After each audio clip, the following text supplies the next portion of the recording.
Hello there, welcome to my show, COVID-19 Update by Heerak. Today is Monday, August 10th, 2020. Yes, we are in the middle of summer. So hopefully you have fun at the beach during the weekend on Saturday. You only have like 3 weeks left of the summer season. So you should enjoy it because flu season is coming in the fall. A lot of people are going to die. You may die, your children may die. So you want to have fun while you can. Um, Winter is going to be very long. The flu season is very long. You're looking at like 6 months of hibernation when everything is closed. Restaurants, bars, cafes, Starbucks. Um, yeah, everything's going to be closed this winter. A lot of people are going to die during the flu season. Um, yeah, there's going to be no vaccine. I don't believe in the liberal media that promises something they cannot deliver. I was glad to see Federal Drug Administration (FDA) say they're not going to just approve a vaccine because it exists. Um, if we have to use the military to ensure that FDA does what it needs to do and not get rushed, then we have to use the military to ensure that happens, right? You can't have politicians trying to control vaccine process because dozens of millions of American citizens can die if you rush a vaccine improperly. So, we need to protect FDA with U.S. military to ensure that they get to do their work without political interference, either from the Democrats or the Republicans. Um, then we need to ensure that happens. All right. So, yeah, we cannot just rush a vaccine because liberal media wants vaccine rushed, right? Because that's going to result in a lot of people dying, and we cannot have that. That's goes against U.S. National security interest to have politicians interfering in rushing a vaccine that's going to be injected into U.S. citizens.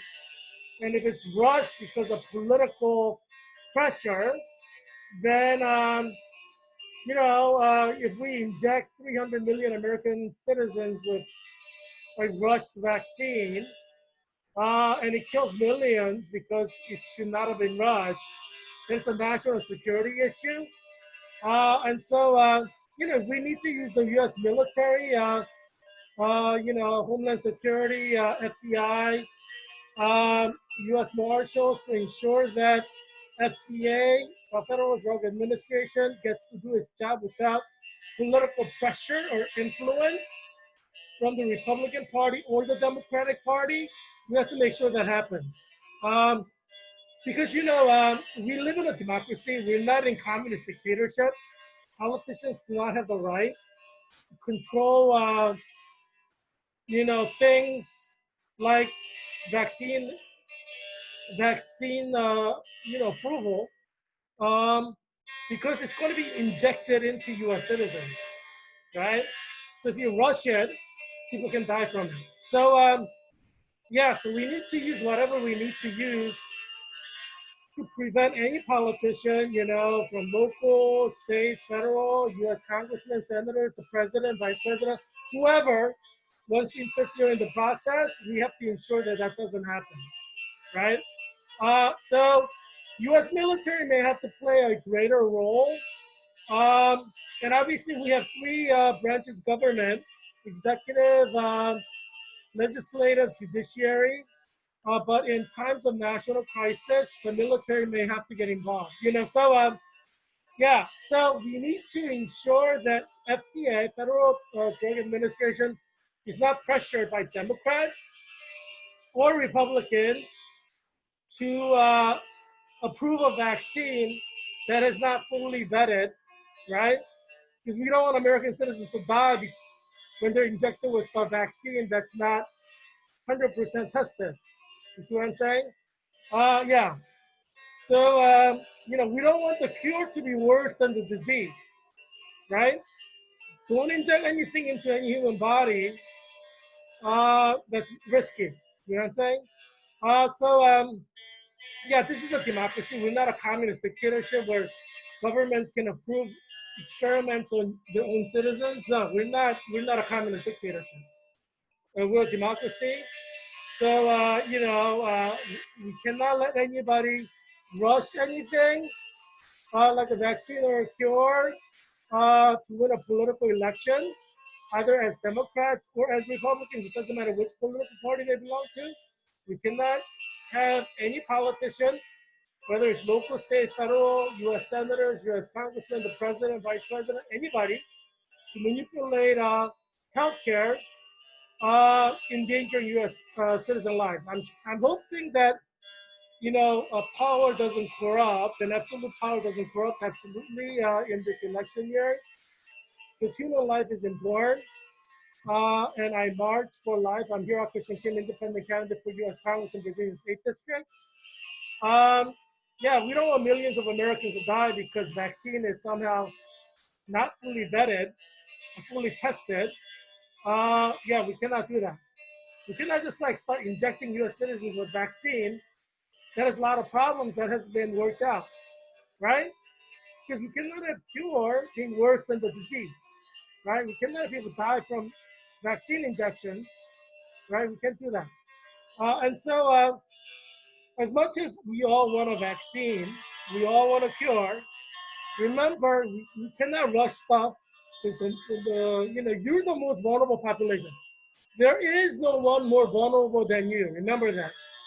You are the most vulnerable population. Every single U.S. citizen is the most vulnerable population. Why? Because we have like 1,000 people dying every day in America. We have like 60,000 people getting infected with COVID. You could be next. There's a high chance that you're going to get COVID. There's a high chance you're going to die from COVID. If you're a U.S. citizen, it's like Russian roulette, right? Um, so we cannot. So we cannot have you in danger. You are in danger just because of the situation in COVID right now. You are the most vulnerable population. There's nobody more vulnerable than you and your children right now. So when people try to say there are people more vulnerable than you, just ignore them because your family may not survive this flu season. Therefore, you are the most vulnerable population. So here are Christian Kim, independent candidate for US Congress. I respect your family. I care about your family. And I know that you're vulnerable. And I'm not going to deny that you are vulnerable, right? You know how when there's like a problem, some people are like, oh, everything's okay with you. We just have to help other people who are more vulnerable than you. You know how people are like that? I'm not going to be like that. All of you are vulnerable from COVID-19 death in Virginia's 8th District. Every US citizen, 330 million US citizens, are vulnerable from COVID-19 death. Every one of you, 330 million Americans, can die before Christmas. Therefore, every one of you are the most vulnerable population. There is nobody more vulnerable than you. So whenever anybody talks about vulnerable population and treat you like you're not vulnerable, ignore them. It doesn't matter if it's President Trump. It doesn't matter if it's Vice President Pence. It doesn't matter if it's a Republican senator. It doesn't matter if it's a Democratic senator, like Nancy, or doesn't matter if it's a Republican congressman. Doesn't matter if it's a Democratic congressman. Doesn't matter if it's a Republican governor. Doesn't matter if it's a Democratic governor. Doesn't matter if it's a Republican mayor. Doesn't matter if it's a Democratic mayor. If they say that there's somebody more vulnerable than you, ignore them. Because every single one of you are vulnerable, and every single one of you watching this show can die from COVID-19. Every single one of the US citizens, 330 million Americans. So all of you are very vulnerable. So don't let other people talk about other people as if you're not vulnerable and other people are more vulnerable than you. That's not respecting you. I respect you. I'm here at Christian Kim, independent candidate for U.S. Congress in Virginia's 8th District. And I respect every U.S. citizen as the most vulnerable. And I'm going to dignify your risk, the risk that you and your family face. I'm not going to just say, oh, there's no problem for you. There's only like problem for the most vulnerable population, and you're not vulnerable. I don't. I think that's very offensive. Whether it's President Trump saying it or Democrats, or Joe Biden saying it, if they do say it, I think it's just very offensive because this is a global pandemic where every one of the US citizens can die. You are the most vulnerable. There is no one more vulnerable than you because you could get COVID and die. Every single one of you can go get COVID and die before Christmas. So you are the most vulnerable. Don't let people like dismiss you as if you're not important.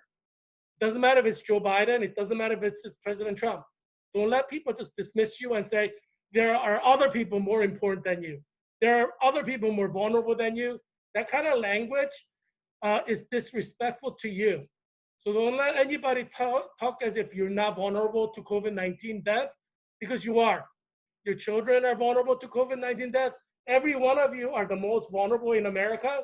So don't let other people, whether Joe Biden or President Trump, talk as if there are other people more vulnerable than you, because that's not respecting you and your children, right? Because if they say you're not vulnerable, there are more people more vulnerable than you. That means they're not going to take care of you. That's what it means, right? They're going to take care of, quote, the more vulnerable people first. That doesn't include you and your children. So don't let anybody talk that way. Yeah, today is World Lion Day. I wish I'd gone to the safari with Ed Musang, my best buddy. He went on a safari because that was one of his life dreams. Now, we have COVID-19 that could be forever, and we may never be able to do a safari. It's a shame. So, I mean, we don't know what's going to happen from now for 50 years in the future, but it's possible that COVID-19 is here for decades. I mean, it's always possible. And even if it's not here for decades, you may die before Christmas, in which case you may not be able to go on a safari because you're the most vulnerable person right now in the world, right? Every one of you, 330 million Americans, you're the most vulnerable population in the world because we have 60,000 cases happening all over. Virginia, we have like, average of 1,000 cases every day. You're the most vulnerable. Any one of you could get this. Arlington is like number 3 in terms of COVID-19 death in Northern Virginia, after like Fairfax County and Prince William County. It's like Arlington County, So yeah, I mean, I'm living in Arlington, Virginia. This is, especially vulnerable, but every one of you is vulnerable because whichever county you are in, you could get COVID and die. Therefore, 330 million Americans, you're all vulnerable. So don't let anybody talk as if there are people more vulnerable than you, because they're not respecting you and the danger that you and your children are in COVID-19 America. It doesn't matter if it's President Trump, doesn't matter if it's Joe Biden. Don't let them treat you like you're not in danger. Don't let them treat you like your family doesn't matter. Your family lives don't matter, right? I march for your life. I believe that your life is very important. I don't want you to die. I don't want your children to die. Therefore, I'm going to treat you as the most vulnerable people in America. Every one of you, 330 million Americans. We are all equal, right? I mean, when people talk about other people being more vulnerable, they're not treating you like you're equal. Like you're equal in terms of needing the services that you need, healthcare treatment that you need. I mean, whenever people talk about other people who are more vulnerable than you, they're going to prioritize them to save their life, not your life. And that's not equality, right? It's not fair to you. Everybody's life is important. And in a global pandemic, everybody's life is most vulnerable. We're not in peaceful time. We're not in a time where there's no pandemic. So you cannot talk about people who are more vulnerable than other people. Everybody's most vulnerable, right? Everybody can die. Every one of you watching this show can die, right? So all of you are most vulnerable. So don't let President Trump or Joe Biden, Republican senator or Democrat senator, talk about other people who are more vulnerable than you, because that's not respecting you. That kind of language does not prioritize you and your family and the danger that you're all in, right? Then they're going to just treat you like, oh, you're not in danger, and then you're going to die because they don't care about your safety. I care about your safety, and I'll fight for your safety.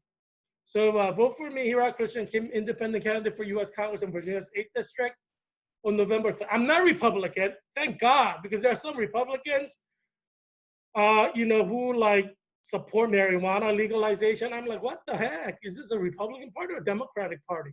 You know, I mean, Heerak Christian Kim, I'm independent candidate for U.S. Congress in Virginia's 8th District, and I may have to create a new party because the Republican Party is so compromised.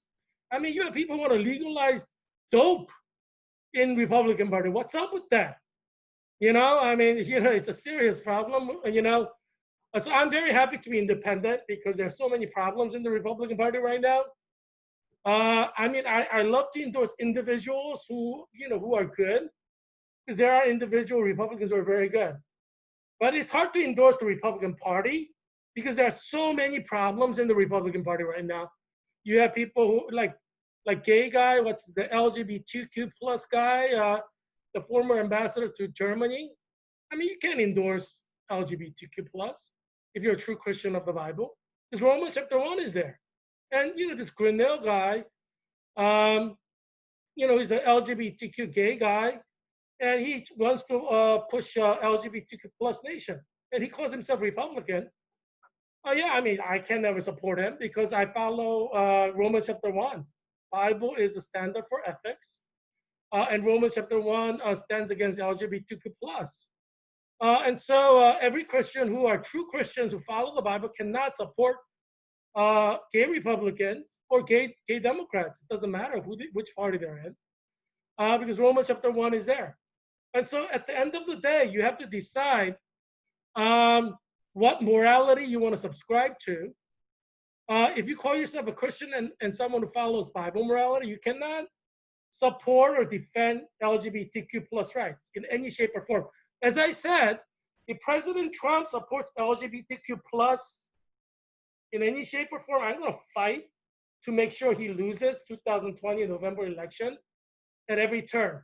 Every day I'm going to speak against President Trump if he supports LGBTQ plus, because he deserves to lose, because he betrayed Jesus Christ by supporting LGBTQ, if that's what he does. And I hope all of you will join me in opposing President Trump's victory if he supports LGBTQ plus nation.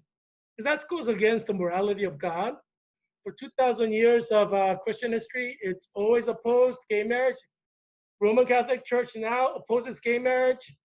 And the Vatican, the Conference of U.S. Bishops, all the Jesuits, they're bound by their oath to oppose gay marriage because it opposes sacrament of holy matrimony.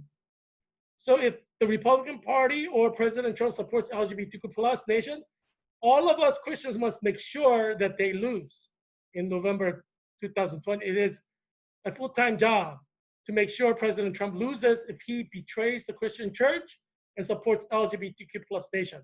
So I hope that all of you join me in fighting to make sure President Trump doesn't win if he supports LGBTQ plus nation.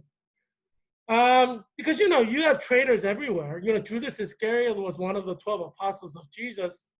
I mean, I'm not going to be surprised if President Trump becomes a Judas Iscariot. It's a possibility. King Saul was anointed by Samuel.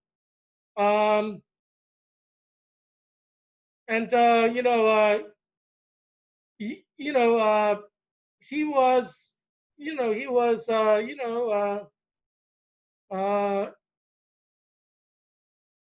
abandoned by God because he didn't obey God's command to commit a complete genocide against the Amalekites.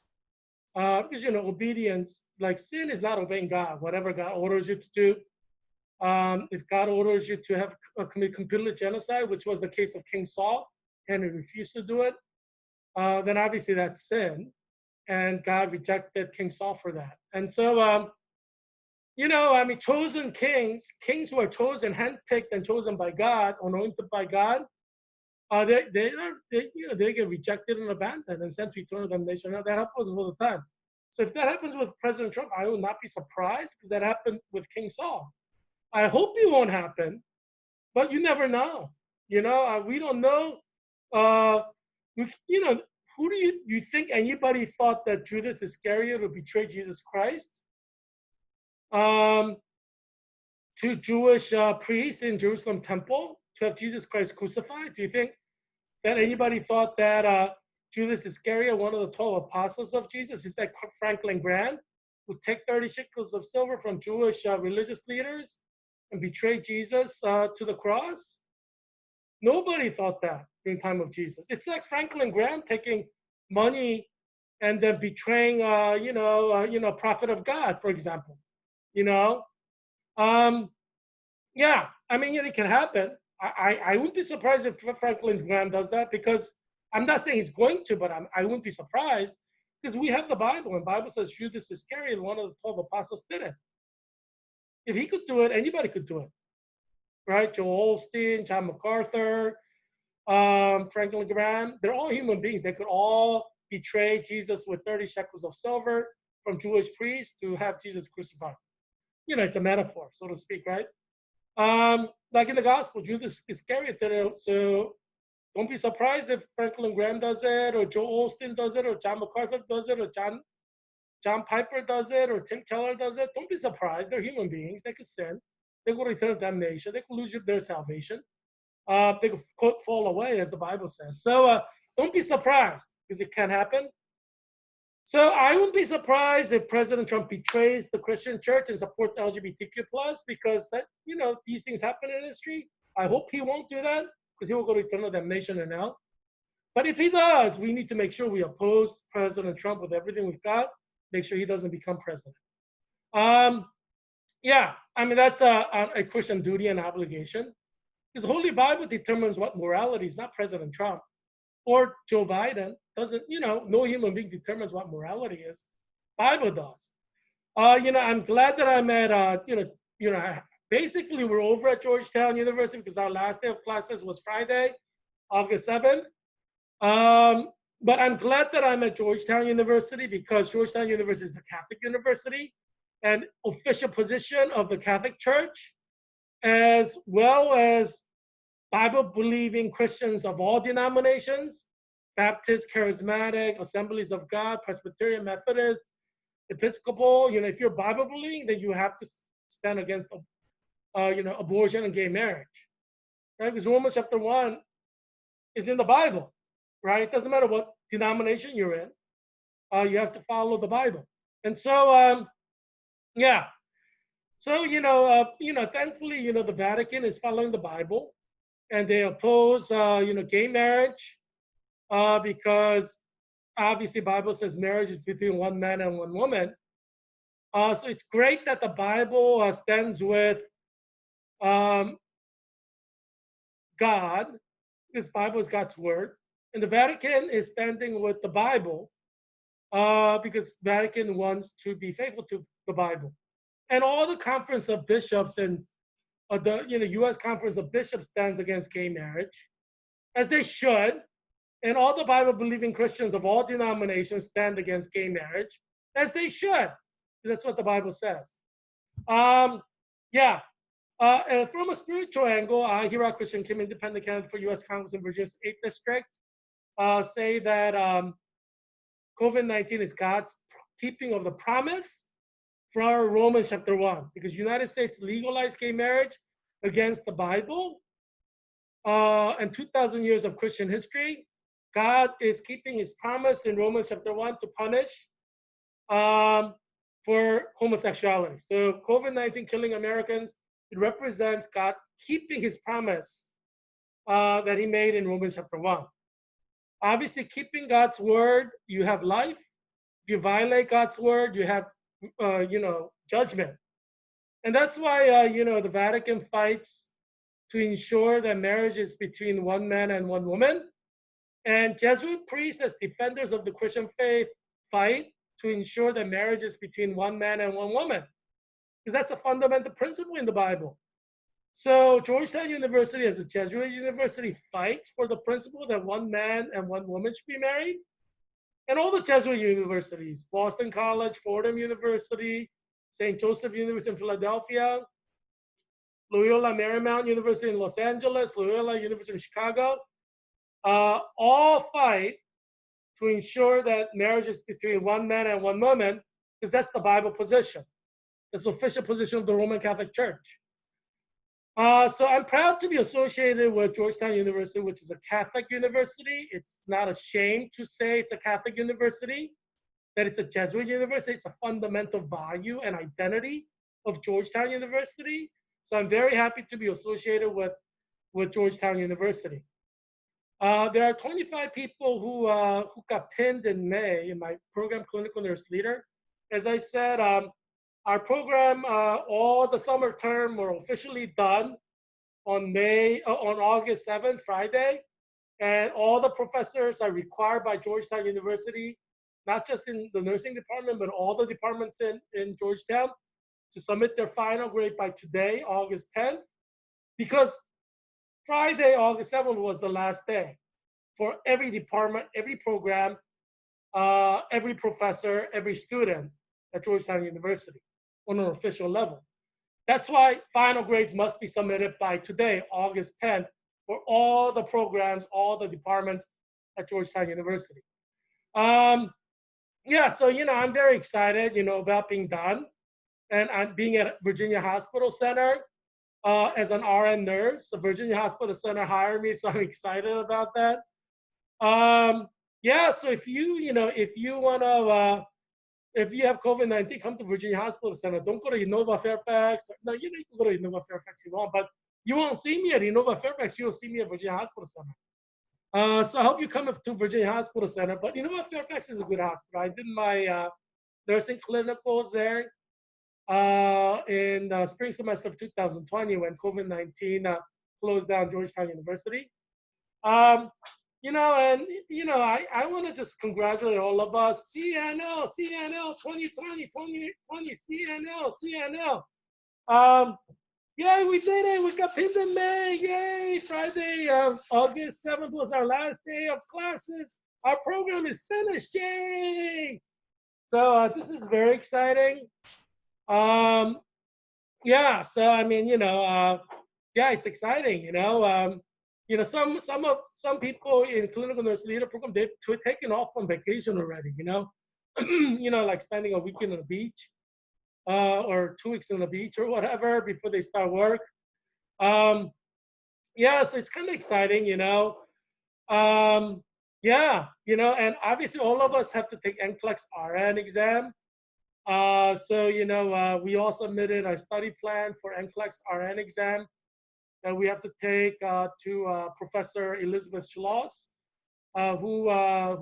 who's coordinating exam preparation, or who did, because our last day of classes was Friday. So I mean, all of us are done. Now we're on our own.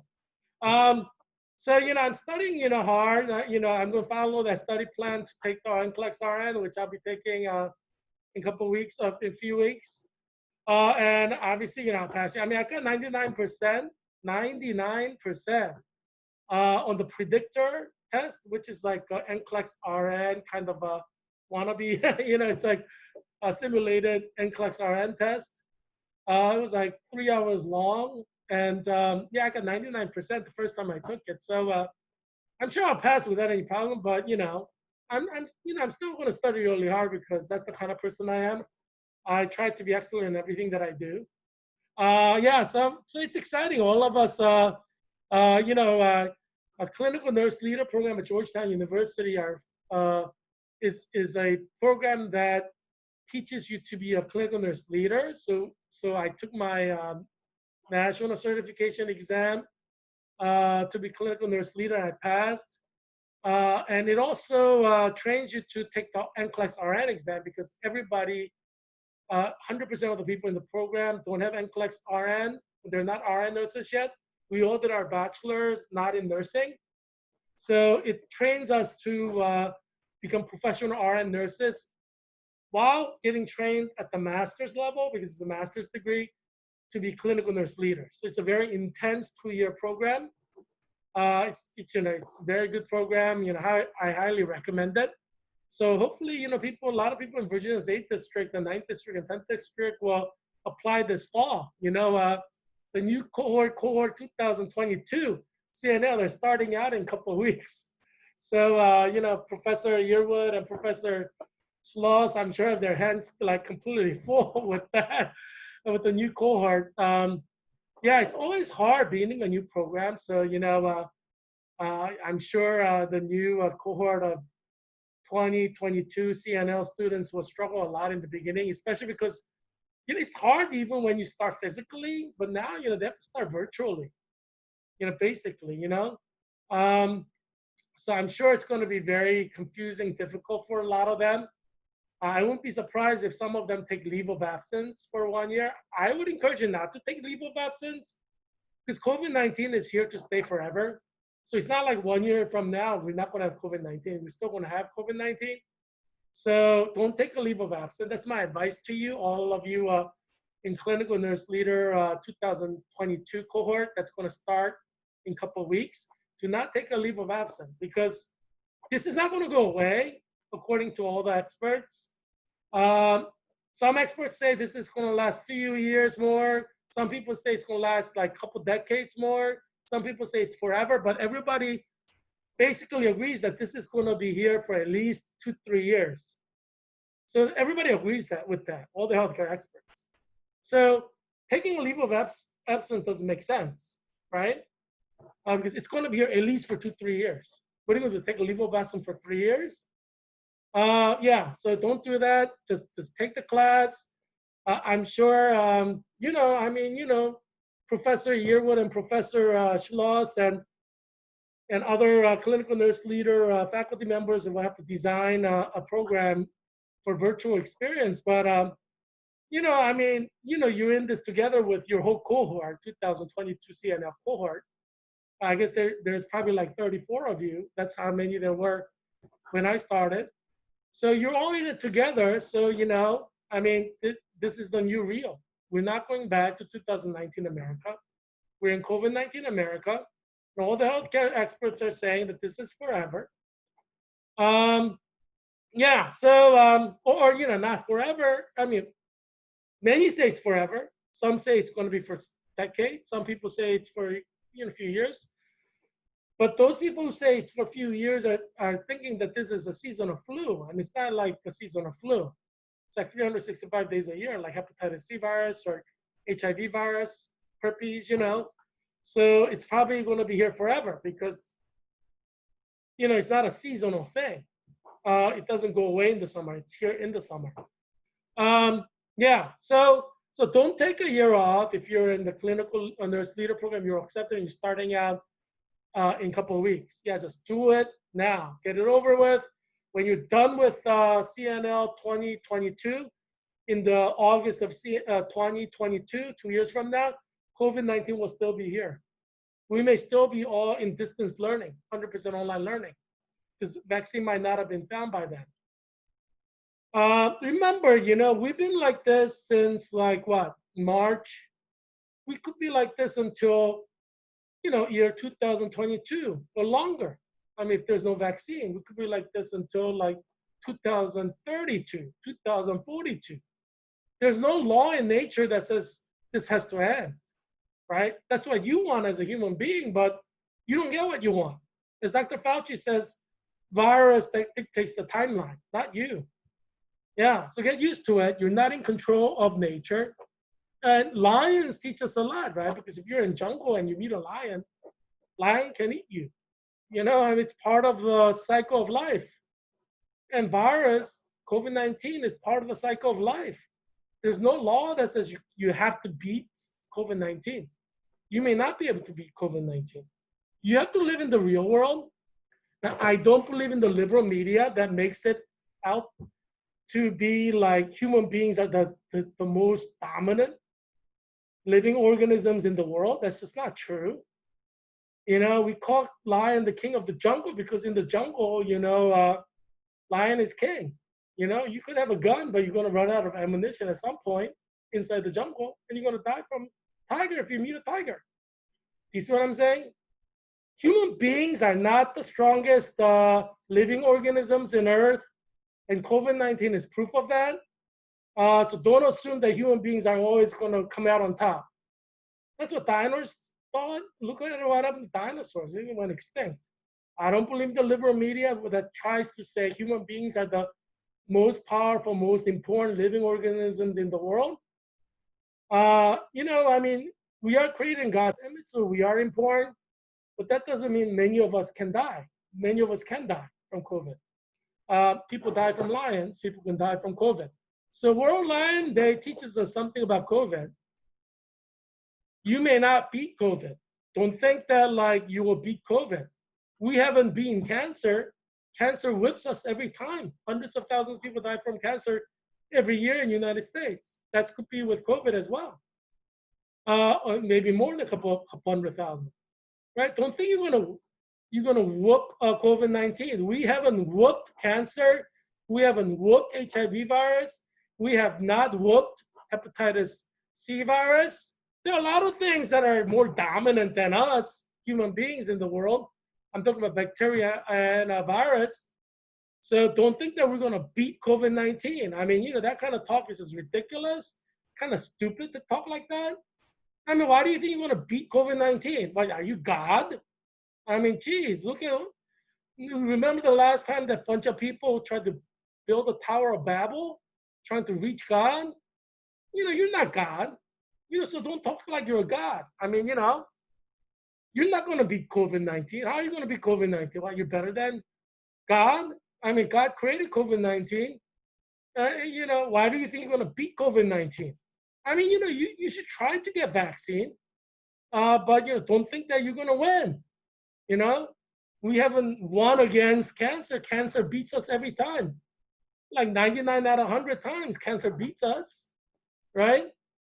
Every year, there's like 1.7 million people diagnosed with cancer, and 60 to and 80% of them die within 1 to 2 years, right? I mean, so I mean, a lot of things beat human beings. A lot of cancer is a living organism too. It's your own cell growing in an abnormal way, but it's a living organism, and it kills you.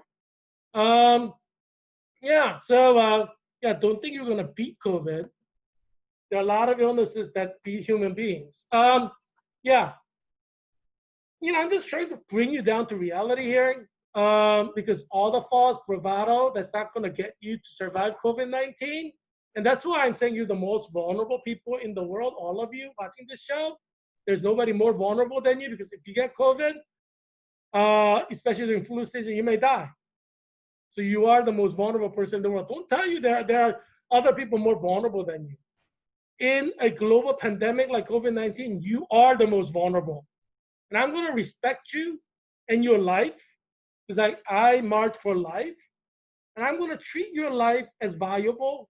And that's why I'm going to tell you that you're the most vulnerable person in America. Everybody watching this show, everybody is equally vulnerable. There's nobody more vulnerable than you. Everybody's vulnerable. You could die. Um, yeah, I'm sharing some photos from my Cambridge University days.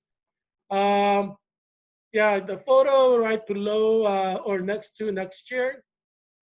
He is the Prince of Freiburg, is German royalty. And, we used to eat dinner, right together on a regular basis. Because I ate with full royalty, so he's German royalty. And the guy right under the triggered sign, he's Macedonian royalty, Alyosha. He was also one of the royalty who ate with me. So there were like four royalty and me. We used to generally eat dinner together at Jesus College, Cambridge. Um, and below my video is photo from Jesus College Mayball that I went with Rachel Saunders to. Rachel Saunders is from Northern Ireland. She and I went to the same church, St. Andrew's the Great. She was at Trinity Hall, I was at Jesus College, and she's really pretty. I really liked her. So I asked her out to Jesus Mayball that goes from 7 p.m. to 7 a.m. It's like, so, I kind of got to understand the story of Cinderella better. And in Cinderella, at the stroke of midnight, she runs away and she loses her glass slipper. And I always wonder, like, midnight, that's kind of late, isn't it? But like when you look at European balls, they go all night long, right? So they start at 7 p.m. They go to 7 a.m. So when Cinderella rushes out at midnight, it's not really that late because generally the balls go until like the morning, 7 a.m. So that's when I kind of understood like the fairy tale a little bit better, you know? Because in America, you know, most events are over, you know, like if you have a function somewhere, uh, most events are over, you know, like black tie events are over close to midnight, you know, but it's not like that in Europe, you know? And so I got to understand that a little bit better, you know? Living in England and going to a ball, you know, Jesus May ball, you know, with Rachel Saunders, and yeah. And the photo next to that is me enjoying myself in a Spanish beach with two beautiful women from Holland. You know, they're like both like 18 or 19, so they're legal. I went to the beach, you know, met them, and they're the most beautiful women in the beach. So I got to know them and spend time with them, you know. Um, yeah, I'm not married yet. I've never been married. I don't have any children. So hopefully God will send me a woman who looks like that, beautiful, thin, and tall, you know, to marry. Obviously a Christian, but yeah, I mean, you know, most people are Christians in America, so you know, in Europe as well, and it's like Christian zone. So it's, you know, person you're gonna meet most likely will be a Christian.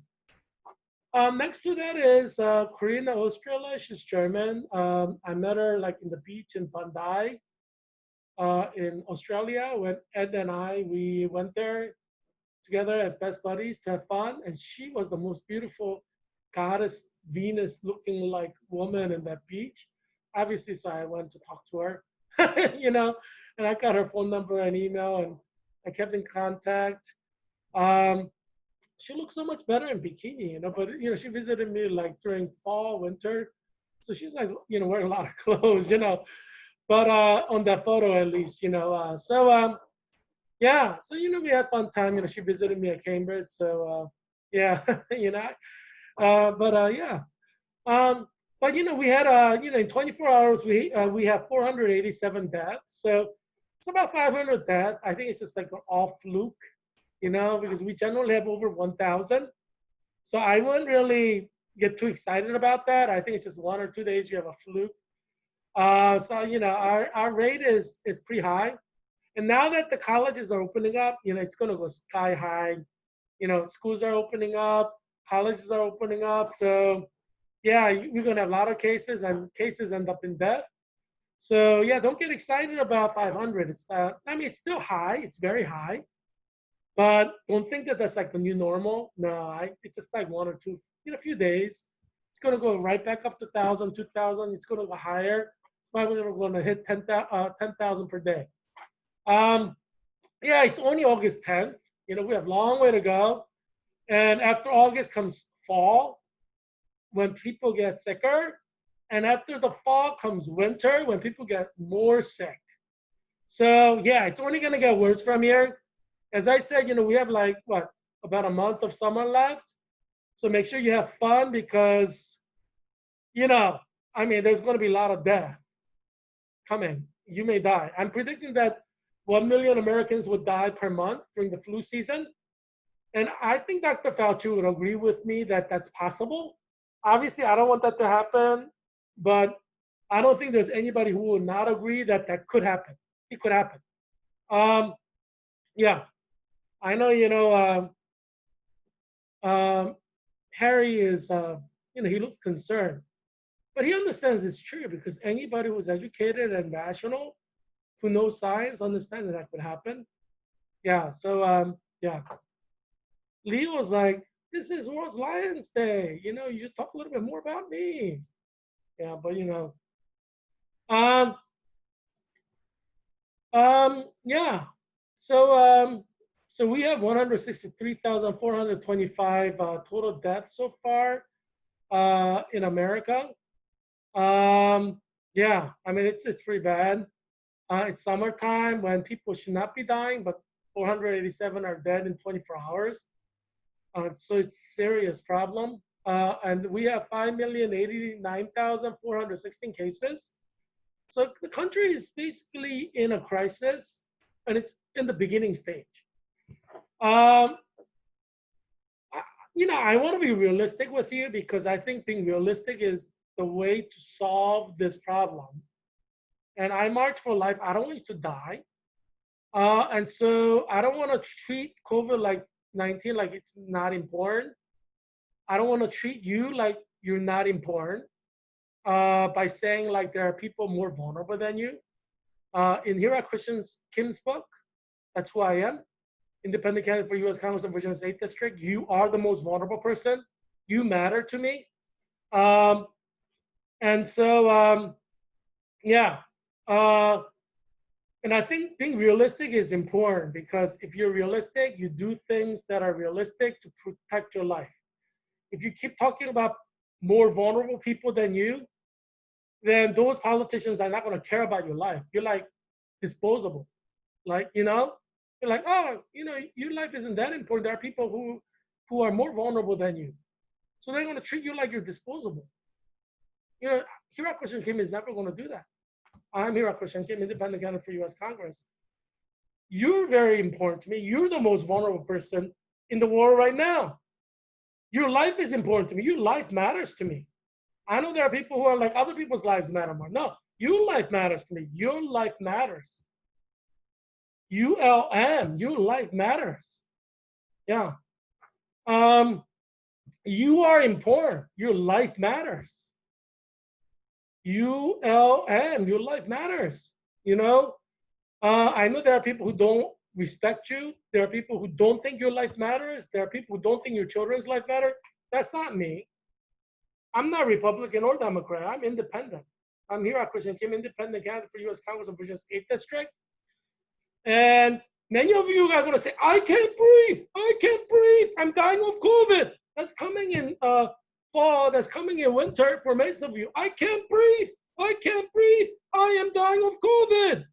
You know, and that's why I worry about you because I don't want you to be not to be able to breathe. I want you to be able to breathe and live. That's why you're the most vulnerable person to me. I don't want you to die. Yeah, but what's happening in America is not happening everywhere else. So I'm going to share with you and give you an update on the Middle East as of today, August 10, 2020. Number one is Iran. They have 328,844 cases, 18,616 deaths, so 6% are dying. And that's number one. But they really haven't been having much cases lately and not many deaths. Yeah, that's the reality in the Middle East. Obviously, we are not Iran. We are the United States of America. So we have to live in our reality, and in our reality, we have over 50,000 cases per day, 50 to 70, sometimes more. That's our reality. And new cases means death. And, just because Iran doesn't have any cases, Iran doesn't have any new people dying, that's irrelevant to you. That's irrelevant to me. What's relevant to us is that in the United States of America, we have over 50,000 people getting COVID every year, every day. And then we have over 400 people dying of COVID every day. That's what's important to us because that's what's happening in America. In Virginia, we generally have over 1,000, around 1,000 or over 1,000 getting COVID-19. And that's what's important because that's in Virginia. There are people dying of COVID every day in Virginia. So who cares if nobody's dying in Iran? We're not in Iran. We are in Virginia. In Virginia, there's somebody dying every day of COVID, right? In Washington, D.C., in Maryland, what matters is what's happening to your area, right? Whether it's your country, United States of America, your state, Virginia, or your county, Arlington, right, or city. That's what's important, right? So who cares what's happening in Iran, right? Just because there's zero death in Iran doesn't mean that's going to help us in the United States. In the United States, there's somebody dying every day in Virginia from COVID, every day. That's what's important to know. And that's relevant for you and me. Your life is vulnerable. Your children's life is vulnerable. That's the important thing we cannot forget in our context in Virginia. Saudi Arabia is number 2 in Middle East. and they have 289,947 cases, and their death is at 3,199. So 1% of the cases are ending up in death. Not many are getting infected, and out of the people who are getting infected, not many are dying in Saudi Arabia. But that's not the reality in America. In America, we have 50 to 70,000 getting COVID every day, and we have over 400 dying of COVID every day. That's America. We're not in Saudi Arabia. I cannot emphasize that enough because there are idiotic politicians who keep talking about Europe, who keep talking about other countries. Who cares what's happening in other countries? That's not going to help you. In America, in the United States of America, we have 50 to 70,000 people getting COVID every day. That's what's important. Data. Who cares what's happening in other countries? We cannot form our policy based on what's happening in Saudi Arabia or Europe because we don't live in Saudi Arabia. We don't live in Europe. We live in America. And in America, there are 50,000 to 70,000 cases every day in the summertime. In the wintertime, there's probably going to be like hundreds of thousands of cases. In the summertime, we have over 400 people dying. In the wintertime, we'll probably have over 4,000, maybe even 40,000 people dying every day.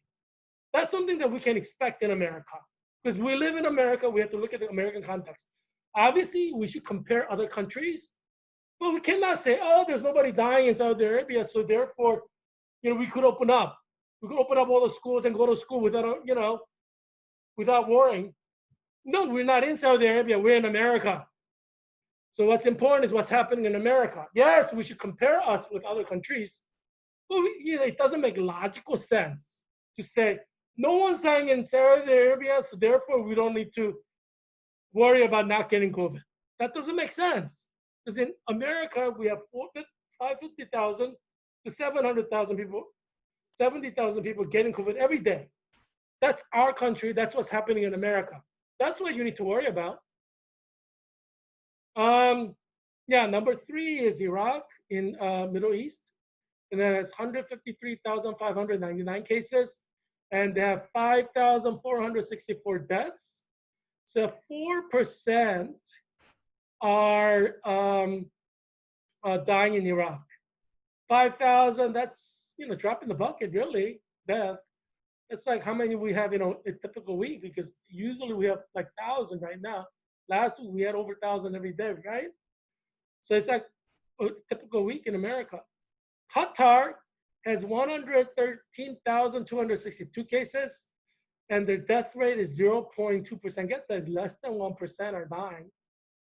And so 188 are dead. So that's far less than 487 that died in 24 hours. But important thing to remember is we're not in Qatar. We are in United States of America. And in United States of America, 50,000 to 70,000 people are getting COVID every day. More than 400 people are dying every day. That's America. So that's what's the most important thing you got to remember. Oman is number 5 at 81,767. And their death rate is 521. So it's less than 1% are dying. Yeah. Now, many of you are parents, and Heerak Kim, independent candidate for U.S. Congress in Virginia's 8th District, worked hard to close down schools in Virginia's 8th District. So I'm proud to say, after 3 months of lobbying, advocating for you guys to save your children's lives, I'm happy to announce that all the public school districts in Virginia's 8th District closed, and they're doing 100% online. Arlington Public Schools, Alexandria City Public Schools, Falls Church Public Schools, Fairfax County Public Schools. So you're lucky. You're lucky that Heerak Kim is running for Congress in Virginia's 8th District. Yeah. But not everybody's lucky like you guys, because not everybody has Heerak Kim running for U.S. Congress in their school district or their congressional district. And we should see what's going on, and there's some private schools opening up in Virginia's 8th District, and a lot of children will die in that setting, and a lot of teachers as well. So it's unfortunate, but that's what's going to happen. Let's look at what's going on. I mean, we need to talk about children. because you need to understand what's going on in America because it's our nation. And there are many people watching this show who are in other states, other parts of Virginia where school districts may be open. So you need to understand what's going on. And those of you who are outside of America, you need to understand what's going on in America because what's happening in America can happen in England, France, Italy, Germany. So, you know, um, those of you who are planning to open up schools in any country, this is something you need to worry about. Um, so let's go to the data because I know that's what you're waiting for. COVID-19 infected 338,982 kids in the United States of America. Out of them, 86 children have died so far from COVID-19. So that sounds like a drop in the bucket, right? But the problem is this: majority of the children infections are from summer. As I've shared with you, there's a mutation in COVID-19 that came to infect children. That happened like in April in New York. Um, and apparently this kind of mutation is happening in other countries and other continents independent of the United States. So children are getting infected. But in America, it started happening in New York in April. And I, Heerak, came independent candidate for U.S. Congress in Virginia's 8th District. I'm calling it New York virus because in America, it kind of started and is fueled in New York in April. But it's like spreading everywhere because, America is one country, people travel.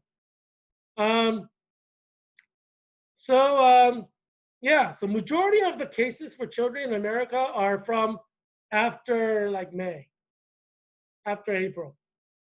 So don't let the 86 children dying kind of fool you, because right now it's summertime. The important thing is now hundreds of thousands of children can get infected, and when the fall comes and the flu seasons come, many of those children will die. Because as any healthcare expert knows, children are vulnerable to the flu and common cold during winter, and many die. Old people and children, they are prone to death from flu and cold. So that's a problem going into the flu season. So if you're a parent with children, you need to worry because this is summer. In summer, it's warm outside. There aren't too many illnesses like brewing everywhere. It's a different situation for them from winter. In wintertime, a lot of children who get COVID-19 can die. COVID-19 affecting children just started basically like in April, and there weren't too many cases before that. So it's a new reality. So don't let the numbers fool you, because a lot of infections happening in the summer, like especially in July and June, that's when children start getting infected. Especially July.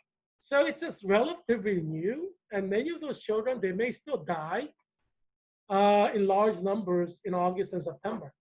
Because, if they could get sick and sicker and sicker, and they could eventually die. And we're seeing death here and there, it's happening already, and it could start accelerating. So that's something that you should be aware of. The first article says nearly 100,000 children tested positive for COVID-19 in last 2 weeks of July.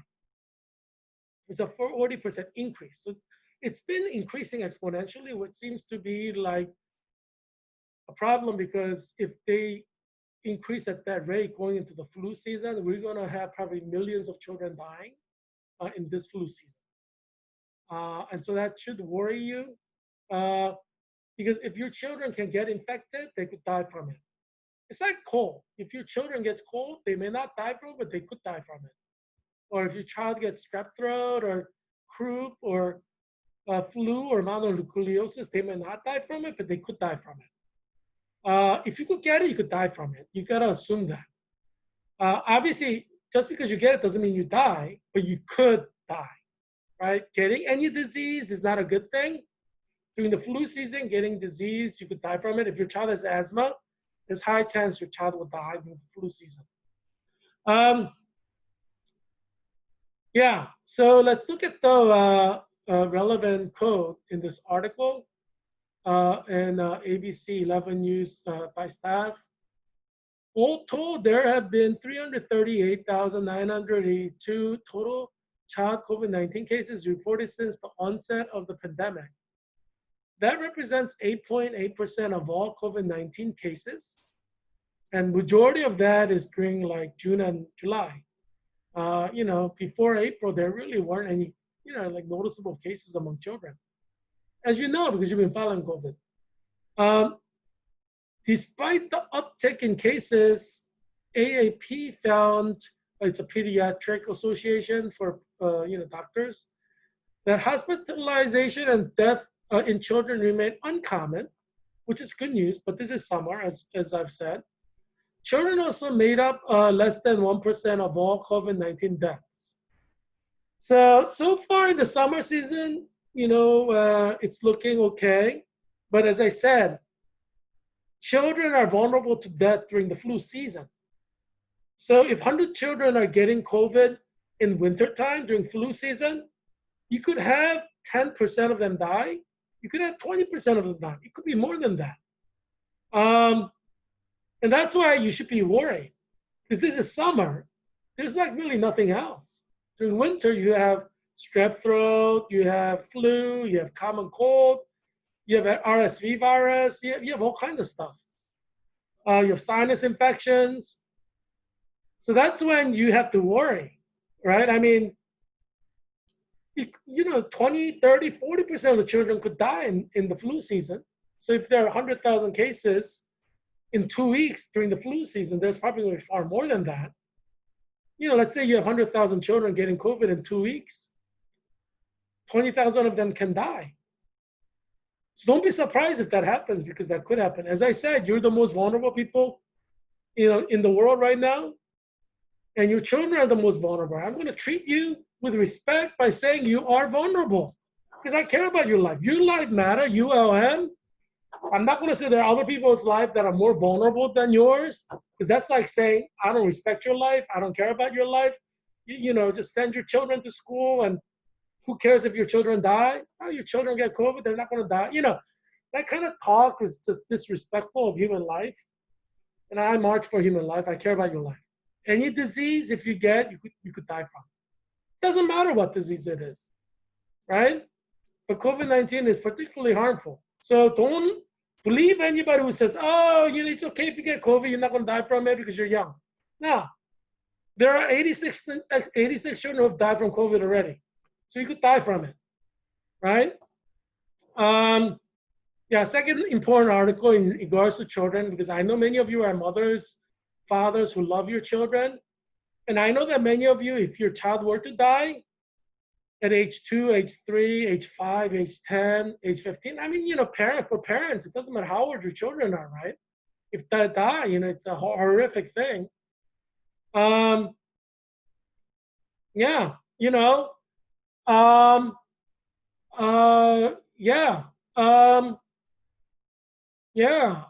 So your life could fall apart. Yeah, I mean, I'm trying to prepare you psychologically so you don't blow your brains out when your child dies. Or if your child dies, I'm hoping, I'm hoping that not many will die, but we know some people will die. You can't avoid it. And I'm predicting, probably over 100,000 children will die. Throughout the United States. Because look at how many people are getting it, right? You can predict how many will die by looking at how many are getting it, right? Obviously, children are getting infected at a high rate. This was not happening in March. So obviously, it's not the same virus. It's a mutated virus, and I'm calling it New York virus because in April, that's when you started having a lot of spread in New York. But obviously, it's mutated since April. It's been continuously mutating to infect children, and now it's aggressively infecting children. It should worry you, Because if you could get infected, you could die from it, especially during the flu season. Um, and I'm predicting over 100,000 children will die from COVID-19 this flu season, maybe even over a million. Because if 100,000 children are getting infected in 2 weeks, in 4 weeks you have 200,000 children getting infected, right? In 8 weeks you have what 800,000 children getting infected. This is summertime. If it's aggressively spreading like this in summer, can you imagine how aggressively it will spread in the winter? Yeah, you could have a million children getting infected in 2 weeks in the winter time. Yeah, if school's open, I mean, you could have whole classroom infected. If you have a classroom of 40 kids, all 40 kids could get it. And they could all die from it, all 40 kids. There's no law that says if 40 kids get it, only 4 has to die from it. There's no law like that. Right? All 40 kids could get it and none of them could die. That's a possibility. But another possibility is all 40 kids could die after all 40 kids get it. No, there's no rule that says that cannot happen. In science, that could happen.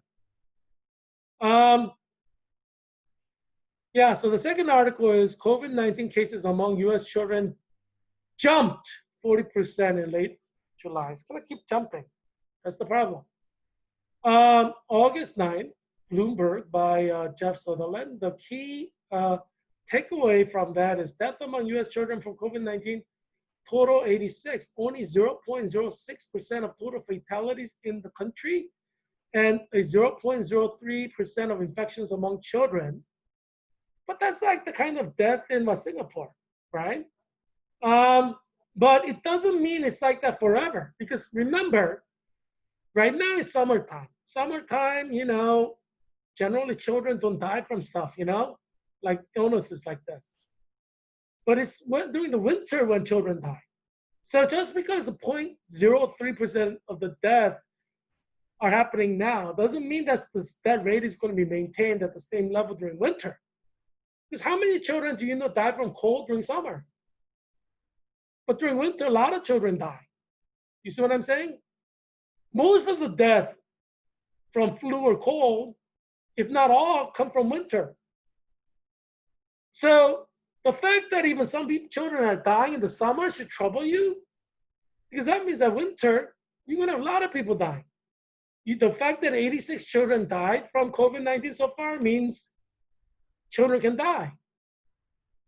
In wintertime, children are more vulnerable, which means you could have 800 children die, 8,000 children die, 80,000 children die. You see what I'm saying? If you get it, you could die from it. That's the most important you got to remember. That's why I tried to close down schools, and I'm thanking God that I was able to succeed, because I saved your children's life, because your life matters. I treat you like the most vulnerable people because I dignify your life. I respect your life. I march for your life. Right? I don't talk like your life doesn't matter, that other people's life are more vulnerable. And that's like disrespectful of you and your life. I don't talk like that. Because your life is important to me. All of your lives. Yeah, third article, the number of children getting infected with coronavirus, COVID-19, growing, experts say. It's growing. So it's not like it stopped growing. It's growing, meaning the percentage is growing. Yeah, so by the time flu season comes, we may have like several 100,000 children get infected during a few days. Right now the rate is like 100,000 children in 2 weeks, right? In October, it may be 100,000 children in 2 days. Do you see what I'm saying? Yeah. This article is from August 10, 2020 on Click on Detroit by Kimberly Gill and Derek Hutchinson. And the significant quote that you got to remember from that is COVID-19 cases spiked more among American Black and Hispanic children when compared to white children. That should worry you if you're Black or Hispanic. Yeah. I wanted to introduce a new friend. I call him Moose. Do you like Moose? Yeah, Moose. Moose. Moose. Yeah, so Moose is the new character that I'm introducing to you today. Um, yeah, he's a brown person. As you can see, he's not a person, it's an animal. He's an animal of color. He's brown. Um, yeah, Moose. He's wearing like kind of like Christmassy outfit. It's like red ribbon on the top. And we identify moose as a Christmas animal, right? Unfortunately, many children are gonna die before Christmas 2020. So I encourage you to put up Christmas tree earlier this year than Thanksgiving, because your children may be dead by Thanksgiving. Yeah. And my recommendation is to put up Christmas tree like in September, because your children might die before Thanksgiving. Um, yeah, especially if your children goes to a private school in Arlington or Alexandria Falls Church of Fairfax County. Yeah, because they could get COVID-19 and flu season, they could die from it if they went to a private school. Yeah, I mean, I went to private school, Philmont Christian Academy, but we did not have a global pandemic, right? And I know all parents love their children, um, but not all parents understand COVID-19 in the same way. Um, as I'm a healthcare expert. My last class in my 2-year intensive program in clinical nurse leader was Friday, August 7th. So I'm done at Georgetown. I'm out of here. I am out of here. Yeah, everybody, everybody's done basically. So we are all out of here. We are out of here. So, yeah, all the Georgetown University professors are required to submit their grades by today. I got A's in my 2 classes. Nurse ethics with Professor Sarah Vitone. That course was over in July, actually. It was kind of finished earlier.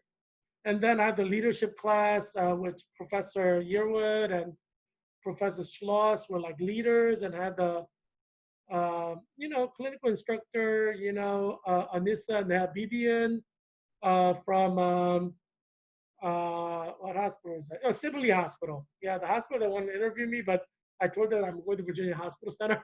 They wanted to interview me, but I already accepted the position. So I told them, I'm going to Virginia Hospital Center. So the person who's recruiting me from Virginia, from a Sibley Hospital, said, "Oh, if you change your mind, please call me. We'd love to have you." And I was like, what can I say? I'm like wanted by everybody. I'm so good at what I do. But yeah, I mean, I felt bad for Sibley because they wanted me so badly. But what can you do? There's only one of me, Heerak Kim, independent candidate for U.S. Congress in Virginia's 8th District. And I was like, to be honest with you, I didn't want to drive in Washington, D.C. traffic to Sibley Hospital. That's like what? When you're driving in traffic, that's like an hour drive. And when there's no traffic, it's like 15, 20 minutes. But when there's traffic, it's like an hour. It could be even longer. And I'm like, heck no.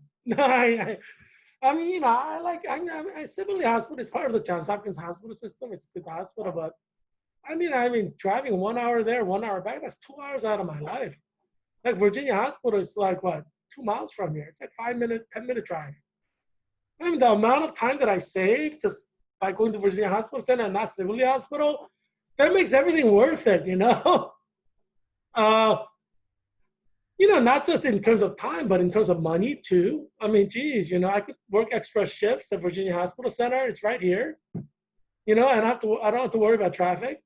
Because during COVID-19, people are going to be dropping dead left and right. They need people to work extra shifts. I'm happy to do it. So I could just hop over there, 10 minutes, I'm there. But if I want to do extra shift at Sibley Hospital, that's like another 1 hour there, another hour back. That's like 2 hours that I'm not getting paid, right? It's like precious time. Um, so I'm glad I'm at Virginia Hospital Center. You guys are lucky in Arlington. You're all my neighbors. I'll be saving your lives. You're lucky, man, because I'm wanted everywhere. Sibley Hospital wanted me to save lives of all those people in DC. Sibley Hospital is known for having like kind of upper middle class clientele. That's like the rumor. I don't, I, the rumor is that it caters to like upper middle class wealthy clientele. You know, um, you know, whatever. you know, but yeah, Anissa Nahabidian, our one of our virtual clinical instructors in the summer. She's actually been at Virginia Hospital, not Virginia Hospital Center, Sibley Hospital for a long time. Like I think like 20 years or something. So she's really nice. I like her a lot. She was telling us about undergraduate clinicals she did. I guess she does a lot of undergraduate clinicals too.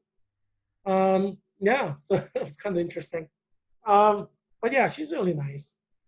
Um, yeah, and yeah, so yeah, and it's like so it's really nice. We had a lot of great clinical instructors. Throughout the 2 years at Georgetown. And I respect every one of them. And yeah, I mean, I'm in Virginia Hospital Center, so I will be seeing like everybody all the time, like Professor Anissa the Habidi, and I'll be seeing her around everywhere, because like nursing world is, I mean, I'll be a member of a clinical nurse leader national chapter, but my local chapter will be in DC. I'm already a member of the oncology nursing local chapter of DC and a national chapter. So, I'll be like seeing a lot of oncology nurses from all the hospitals, Georgetown, MedStar Hospital, MedStar Washington Center. They're all like DC chapter, right? And, Sibley Hospital, Children's National Hospital. I guess Virginia Hospital Center is not technically DC chapter, but it may get involved with DC chapter. I think because there's a Virginia chapter too. But since Georgetown University is in DC, I joined the DC chapter of oncology nursing. Yeah, so yeah, but anyway, yeah. So yeah, I mean, I'll be seeing all my clinical instructors around all the time, and like clinical instructors are like in hospital settings, so I'll probably run into them, because I'll be working in a hospital, right, Virginia Hospital Center. So yeah, so I'm excited, yeah, um, yeah. So it's yeah, I was done with clinicals last Tuesday, so I was like very excited, yeah. So I'm so excited to be done. Thank God. I'm done with Georgetown. Now I'm in hospital setting. Virginia Hospital Center. Yay! So yeah, so come to Virginia Hospital Center if you get COVID-19, or anything else. So you may see me taking care of you. You're lucky. I'm at Virginia Hospital Center. So yeah. Um, yeah, yeah. Oh gosh, I 2 years went by, oh my gosh, it's, yeah, the 25 of us survived. We started out with 34, nine people kind of left the cohort. But 25 of us survived, hunkered down, and yeah, it's like several people seem to have had nervous breakdowns, they were sharing with us in the cohort. Yeah, I mean, geez, time flew by, at 2 years. Wow, it's a long time. But yeah, um, yeah. But look at this. The article from Click on Detroit. Um, it says Black and Hispanic children are getting cases more. So what that means is probably more than Black and Hispanic children are going to die in large numbers in the flu season. Because if you don't get COVID, you're not going to die from COVID, right? By definition, right? But if you get COVID, you could die from it. In flu season, especially if you have asthma, you're going to die. So I worry about New York public schools, which are opening up because like 40% of New York public schools is like Hispanic.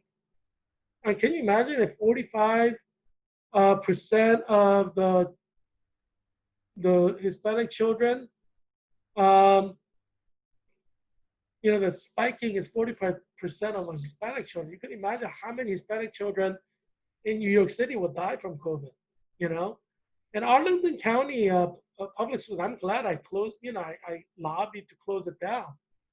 Because Arlington County, there's, among the people of color, Hispanics are the largest, then Black and then Asian.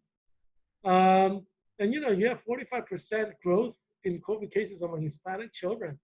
We would have a lot of Hispanic children die in Arlington if Arlington Public Schools did not close down. So you Hispanic American parents in Arlington should be very thankful to me, Heerak and Kim, for working for 3 months to close down Arlington Public Schools. I worked 3 months to close down Georgetown University as well. So I don't want people to die from COVID. Yeah. And you got to start from your Jerusalem, right? The place where you are. And so I started with Georgetown, and then I started with like Arlington, Alexandria Falls Church, and Fairfax County Public Schools. That's Virginia's 8th district. You start from where you are. And I succeeded in closing them down. So yeah, I've saved probably like hundreds of lives, maybe more, just by that action alone. Yeah, because I march for your life. You're very important to me. Your life is vulnerable. Your children's life is vulnerable. You can die. There's nobody more vulnerable than you. So I dignify your life by making sure that I fight for your life because I see your life as vulnerable. Yeah, I'm not going to be one of these politicians who tells you right to your face, oh, there are people who are more vulnerable than you. Well, during COVID-19, that's just not true. Everybody's vulnerable. Yeah. So, yeah, I mean, I worry about New York public schools because Governor Cuomo, you know, he opened up public schools, which is the stupidest decision I made. So I believe like all the public school parents, like Hispanic parents, have the right to blame Governor Cuomo if their children die. Because he could have closed down the school, but he did not. Knowing that, 45% of Hispanic children, the growth of COVID-19 among Hispanic children is that high. Going into the flu season, that means a lot of Hispanic children are going to die. And that's really sad to me to see. Yes, I blame Governor Cuomo if Hispanic children die in large numbers in New York City because he opened up the school. He could have done 100% online learning, and none of the Hispanic children would have had to die, at least from infection they would get from the school. A lot of children are getting infected. Yeah. Yeah, I'm going to continue to march for your life because I care about your life. And that's why you should vote for me on November 3rd, 2020.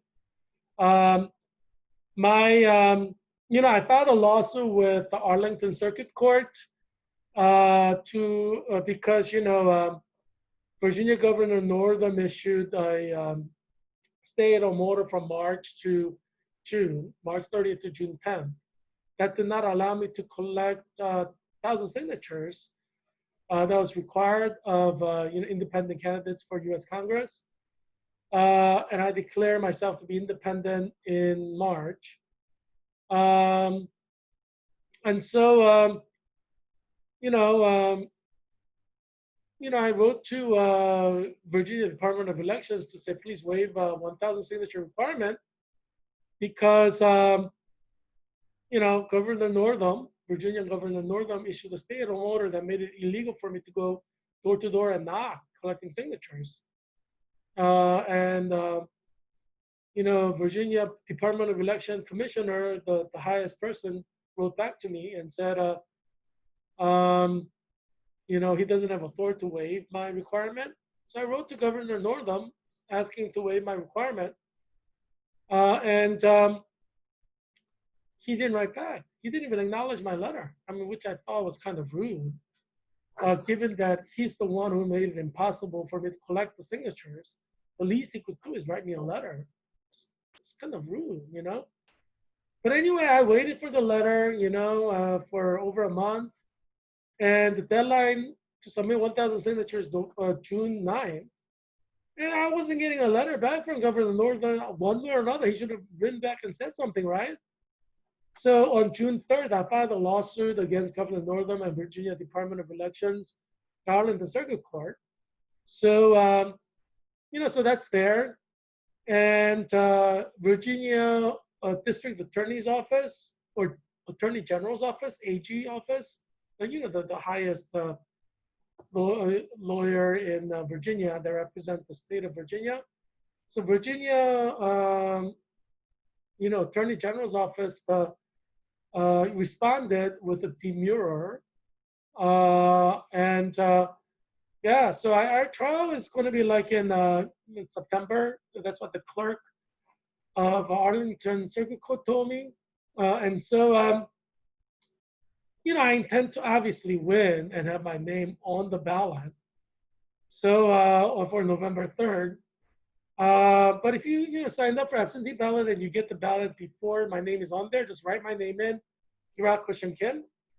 I'm official because I filed this lawsuit against the Department of Elections in Virginia and Governor Northam, so I'm officially a candidate in the eyes of the law.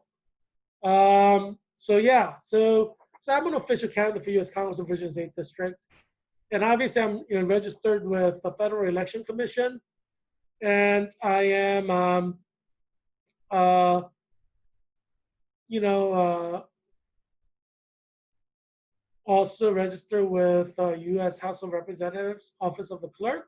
So Nancy Pelosi knows me as official candidate for Virginia's 8th District. So yeah, so I'm official. I'm all legit. I'm official with everything at the federal level. I'm official at the state level because my court case is pending trial. I'm hoping trial by a lot of jury members. I guess that's what it's going to be. Trial by jury. you know. Yeah. I mean, I'm sure I'll win. All the evidence supports my case against Governor Northam, who issued the stay at home, making it illegal for me to collect signatures. I mean, geez, justice is justice, right? So yeah, I'm sure I'll win. So yeah, so vote for me on November 3rd, 2020. And if you signed up for absentee ballot, just write my name in and sign your name to the ballot. And then yeah, so yeah, if you're lucky, I'll win. If I win U.S. Congress, I'll be sworn in January, and I'll try to save you and America as a congressman, represent Virginia's 8th District. Look at what I've done for Virginia's 8th District, shutting down all the schools. You think Don Beyer wanted all the schools shut down? No, he doesn't care about life. He's pro-abortion. I care about your life. I care about your children's life. That's why you need me in Congress. There's so much corruption in D.C. in both parties, Republican and Democrat. I'm independent, so make sure you look for my name on the ballot or write my name in, Heerak Christian Kim. Yeah, make sure you get all the spelling right before you go to the ballot box. If you're voting at home, make sure you spell it right. Yeah. But yeah, I am the U.S. congressman that you need in COVID-19 era, and you know that. You know that. I'm glad that you were able to join me in my show for today. I will bring you more information tomorrow that will save your life and your children's life. And as I said, your life matters. ULM. You are the most vulnerable person in America. Your children are the most vulnerable people in America who can die from COVID. And I'm going to fight for your life. I march for your life. And that's why you should vote for me, Heerak Christian Kim, independent candidate for U.S. Congress of Virginia's 8th District. Look forward to seeing you tomorrow. I'll bring you more content that you need. Tell everybody you know to watch this show because you want other people to live too, right? So yeah, make sure you watch this show every day. This is the most important show you'll watch in your life on a daily basis, right? Difference between life and death for you and your children. So make sure you watch the show every day.